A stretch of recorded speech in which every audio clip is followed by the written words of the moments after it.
Good morning बच्चों। आज हम प्रश्नावली 5.1 पढ़ेंगे। इसका क्वेश्चन नंबर है 24।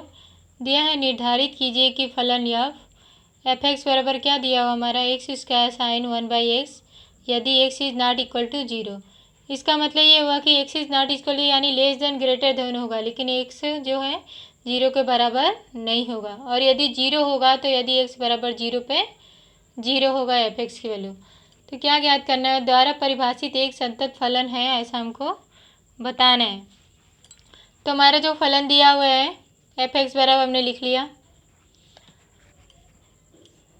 अब उसके बाद क्या करेंगे? Left hand limit x tends to 0 minus f x, क्योंकि एक्स बराबर 0 पर ही निकालना है तो x tends to 0 minus f x. अब 0 माइनस हमने बताया कि नॉट इक्वल टू का मतलब या तो लेस देन होगा या तो ग्रेटर देन होगा, दोनों कंडीशन हो सकता है इसी के अंदर। तो क्या हो जाएगा? एफ एक्स की वैल्यू हमारी क्या हो जाएगी? X square sine 1/x। अब उसके बाद एक्स बराबर क्या रखेंगे? 0 माइनस एस रखने पर तो एक्स टेंस टू 0 माइनस तो एस टेंस टू 0 हो जाएगा। इसलिए लेफ्ट हैंड लिमिट क्या हो जाएगी? लिमिट एस टेंस टू 0, जहाँ जहाँ एक्स है उसको किस में कन्वर्ट कर देंगे? एच में। तो 0 माइनस एच का स्क्वायर एक्स की जगह रखेंगे तो यहाँ एक्स की जगह रखेंगे साइन 1/0 माइनस एच। फिर क्या आएगा हमारा? लिमिट एच टेंस टू 0, ये 0 है और ये बचा माइनस एच, तो माइनस एच का square sine 1 by minus H आएगा। फिर इसके बाद क्या आएगा हमारा? यहाँ पर माइनस आ जाएगा, ये माइनस आगे आ जाएगा। साइन माइनस थीटा क्या होता है? माइनस साइन थीटा होता है। और माइनस एच का स्क्वायर क्या हो जाएगा? एच स्क्वायर हो जाएगा। और sine minus theta minus sine theta, तो माइनस हमने बाहर ले लिया साइन 1/h। अब उसके बाद क्या करेंगे हम?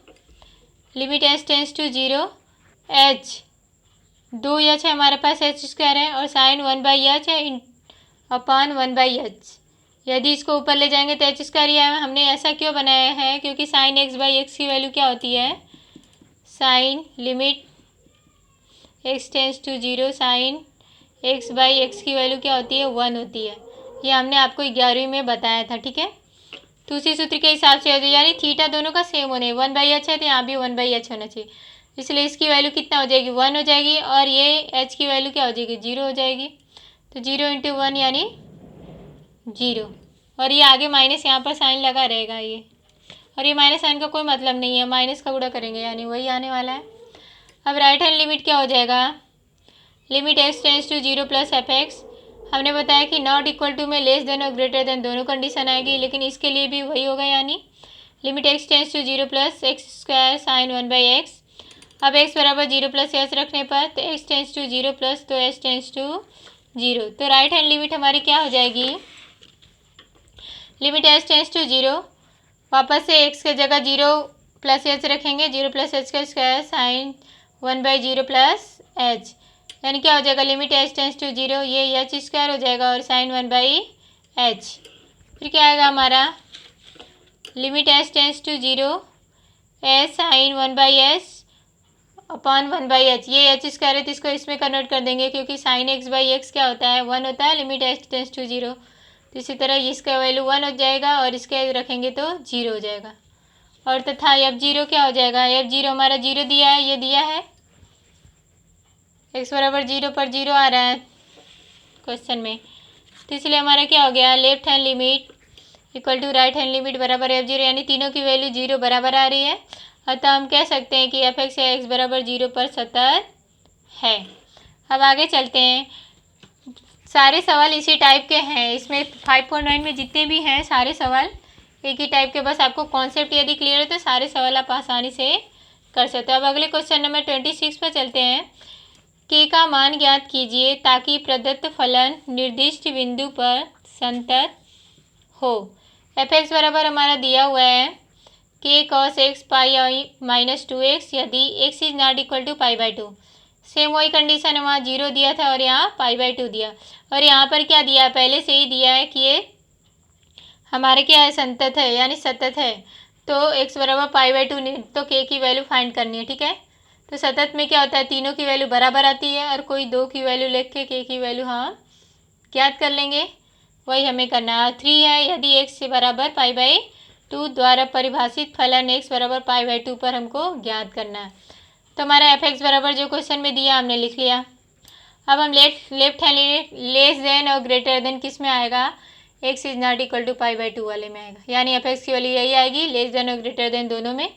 तो limit x tends to π/2 minus f(x) बराबर limit x tends to π/2 minus k cos x π-2x हो जाएगा। अब वापस से हम क्या करेंगे, x बराबर π/2 माइनस h रखने पर तो x टेंस टू π/2 माइनस तो h टेंस टू 0 आएगा हमारा। अब उसके बाद क्या होगा, हमारा limit left hand limit h tends to 0। अब जहाँ जहाँ x है वो किस में कन्वर्ट कर देंगे, h में, यानी π/2 माइनस h रखेंगे x के जगह। तो k cos π/2 माइनस h, ये थीटा में है, ये ध्यान देना आप लोग, और π-2 π/2 माइनस h। अब देखो यहाँ लिमिट h टेंस टू 0, ये k और cos π/2 माइनस h, यानी π/2 माइनस थीटा है। कौन से चरण में जा रहा है, पहले चरण में। तो पहले चरण में cos के लिए क्या होता है, प्लस होता है, और cos का किस में चेंज होता है, साइन में, तो साइन h हो जाएगा। और इसको सॉल्व करेंगे तो 2h होगा। Limit h tends to 0, k/2 अलग अलग हमने क्या साइन h/h कर लिया हमने। तो यहाँ से k/2 आ जाएगा, यह चर है। और उसके बाद h tends to 0 sine h/h की वैल्यू कितनी हो जाती है, 1 हो जाती है, अभी हमने बताया सूत्र में। तो इसका गुणा करेंगे तो क्या आ जाएगा हमारा k/2। अब आगे चलते हैं, राइट हैंड लिमिट क्या हो जाएगा, limit x tends to π/2 plus f(x), वापस f(x) की वैल्यू जो अभी लेस देन वाले में थी वही ग्रेटर देन में भी होगी। तो limit x tends to π/2 plus k cos x π-2x। तो x बराबर π/2 प्लस h रखने पर तो x टेंस टू π/2 प्लस तो h टेंस टू 0 हो जाएगा। तो राइट हैंड लिमिट हमारी क्या हो जाएगी, जहाँ जहाँ x है वो h में कन्वर्ट कर देंगे। तो limit h tends to 0 k cos π/2 plus h π-2 upon π-2 π/2 plus h। अब limit h tends to 0, k जो का त्यों रहेगा। अब cos π/2 प्लस h है, यानी कौन से चरण में जा रहा है, दूसरे में जा रहा है। दूसरे में cos के लिए क्या होता है, माइनस होता है, लेकिन चेंज होता है cos का किस में चेंज होता है, साइन में। तो माइनस साइन h हो जाएगा, क्योंकि दूसरे में cos माइनस होता है ना। और नीचे का सॉल्व करेंगे तो -2h आएगा, ये माइनस कट जाएगा। तो हमारा क्या बचा, limit h tends to 0 k/2 sine h/h, k/2 बाहर कर लिया हमने। Sine limit h tends to 0 sine h/h की वैल्यू कितनी होगी, 1, और 1 का गुणा इसमें करेंगे तो क्या आएगा हमारा k/2। अब उसके बाद यह π/2 की वैल्यू कितनी आ रही है, यहाँ पर देखो जब इक्वल है तो क्या आ रही है, 3 आ रही है। तो यह π/2 हमारा क्या आ गया, 3 आ गया। यह π/2 3, यानी हमारा तो दिया हुआ है कि लेफ्ट हैंड लिमिट बराबर राइट हैंड लिमिट बराबर यह π/2, यानी तीनों की वैल्यू x बराबर π/2 पर सतत है। तो ये तीनों बराबर होगा। और हमको निकालनी किसकी है, k की वैल्यू है।